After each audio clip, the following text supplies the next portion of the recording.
Hi guys, welcome to our daily encounter. Today we see David do something a little bit out of character in 1 Samuel chapter 25. We had seen earlier that David gave us a great example of not returning evil for evil. When he saw Saul in the cave and he had a chance to really slay Saul, kill Saul, and be rid of the problem of having Saul persecute him, he decided not to do it. He said, you know what, I'm not going to kill the Lord's anointed, even though the people that were with him really wanted him to kill Saul. And we talked about that in a previous devotion. And that was kind of more in line with David's character. Throughout his life, he kind of had that attitude. Even when Absalom, his son, rebelled against him, when Absalom died, he just wept and cried and went on, so much so that the people said, hey, you're going to discourage these soldiers that went out and fought for you. And you love your enemies more than you love your friends is what he was accused of. But here in chapter 25, we see David acting a little out of character when it comes to Nabal. And that happens to us, right? Sometimes, for whatever reason, we're tempted to do things that we wouldn't normally do. Maybe because of the mental state we're in at the time. Maybe it's because of some type of emotion that's provoked in connection to the situation. And Nabal here refuses to help David out, even though David had helped Nabal's shepherds out quite a bit. Had protected them, had kind of helped them, and yet Nabal would not even help David out just a little bit, him and his men. And this really infuriated David, so much so that David wants vengeance, and he wants to attack Nabal and his household with his men and basically take him out. And if it wasn't for Abigail coming and interceding and stopping David, David would have just gone crazy with this vengeance, and maybe would have wiped out the whole family, the whole people of Nabal. And so what we learn from this is that, well, actually several things we can learn from this. For one, sometimes we do things that are out of character. The other thing that we learn too is that God oftentimes even then gives us a way of escape. David almost did something that would have been tragic. What's brought out in the text is that it would have pricked his conscience from that point on. When he's established as king, Abigail brings this out. When you're king and you think back on this, it would very much weigh on his conscience. And David was the type of person who was very conscientious, and it would have bothered him probably for the rest of his life had he taken vengeance at this point. But also a lot of innocent people would have been killed. Nabal was a wicked man. It wasn't really appropriate that everybody be killed or that a bunch of other people get entangled in David's vengeance. And that would have been a bad thing. Another thing that might have occurred was that Saul, or actually David's whereabouts would have been revealed to Saul.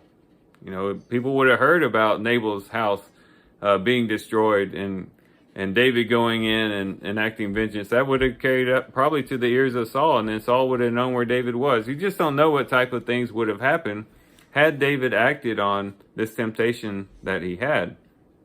But Abigail comes and is the way of escape for David, helps him and diverts him from doing something that he otherwise would have done. And that's something we can take courage in, is that as we read about in 1 Corinthians chapter 10, that the Lord gives us a way of escape sometimes as well.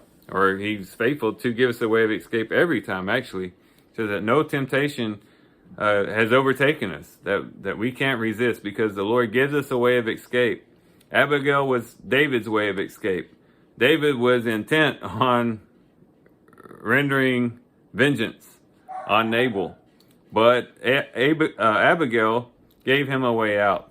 It was the Lord's way of giving him a way of escape, and David took it. And so we can take that example as well, that when the Lord gives us a way, when we're tempted even to do things that we wouldn't normally do, let's take the way of escape. Let's recognize the ways in which the Lord is helping us and giving us an opportunity to step back and say, wait, let me just think this through. Let me go the other direction. It might be some type of distraction. It might be someone who comes in, such as Abigail, who gives us wisdom and imparts wisdom to us to help us go a different direction. It could be a lot of different things, but the Lord gives us a way of escape, and we need to follow David's example in taking that way of escape. And then the last thing we want to think about is how much better the situation ended up because David allowed God to enact the vengeance, and he didn't take vengeance on himself.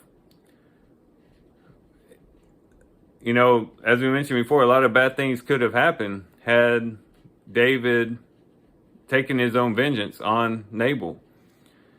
But he didn't. And it ended up that only Nabal ends up dying 10 days later. After hearing about what had happened between David and Abigail and what David's intentions were, Nabal apparently maybe had a stroke. The description of what happened to him kind of describes a stroke, but we know at least 10 days later he passed away. He died. And so only he was vindicated, or only him, not he wasn't vindicated, but only the vengeance was on him and not all the innocent people that were connected to Nabal. And it spared David a lot of problems, as we mentioned earlier, by it going this way. And it kind of teaches us that when we do it the Lord's way, things typically end up better in the end. You know, who knows what type of damage we would do if we just took vengeance every time somebody did something that was wrong to or wronged us in some way. We have to do it the Lord's way. In Romans chapter 12, as we talked about in that previous devotion, tells us that the Lord takes vengeance. He will repay. And when we start trying to repay, and when we start trying to take vengeance, there's a lot of collateral damage that takes place. Relationships get broken.